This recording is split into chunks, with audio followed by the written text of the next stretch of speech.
In a quiet town nestled between green hills and wide fields, there lived a boy named Kiran. He had everything a child could ask for: loving parents, good health, a safe home, and a peaceful school. But despite all of this, Kiran was rarely happy. He always wanted something more. If his friend got a new phone, he wanted a better one. If someone praised his classmate, he felt ignored. Slowly, comparison and jealousy grew in his heart like weeds in a garden. He stopped smiling as much. He often sighed, frowned, or stayed quiet. His parents noticed but didn't know what to do, until one day, his grandfather came to visit. Kiran's grandfather was a gentle man with silver hair and a calm voice. He lived a simple life in a small hut near the edge of the forest and was known for his wisdom. That evening, noticing Kiran's gloom, he said, "Let's go for a walk." They strolled down a quiet trail surrounded by tall trees and chirping birds. After a while, the grandfather sat on a stone and looked at Kiran. "Tell me, my boy," he said, "what troubles your heart?" Kiran sighed. "I don't know. I just feel like everyone else has more, better things, a better life."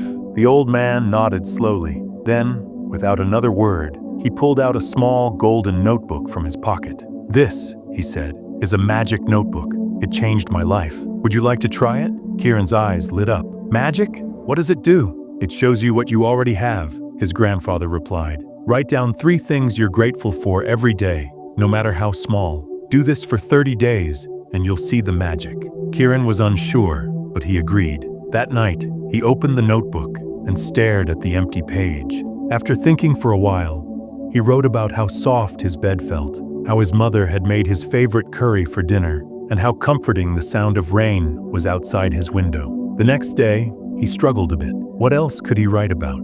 But then he remembered the warmth of his socks, a joke his friend told during lunch, and the way the sun peeked through the clouds. Slowly, it became easier. As days passed, something began to shift. His eyes started noticing what his heart had ignored: the comfort of routine, the joy of laughter, the kindness of a stranger, the smell of fresh bread, and the way his father always waited at the gate when school ended. Each night, his gratitude list grew longer, and without realizing it, Kiran smiled more. His heart grew lighter. He even began sharing his notebook with his friends. One day, his teacher asked the class to share a personal story. Kiran raised his hand and spoke about the golden notebook and how it had changed his life. When he finished, the room was silent, then filled with applause. Later, a classmate came to him and said, "I always thought you were lucky. I never knew you were struggling too. Thanks for sharing." Kiran understood then, everyone has something they're grateful for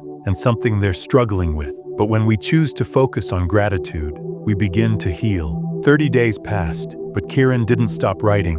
He no longer needed the magic of the notebook, because the real magic was in his mind. He had learned the truth. Gratitude doesn't change what we have. It changes how we see what we have. And that is where happiness begins.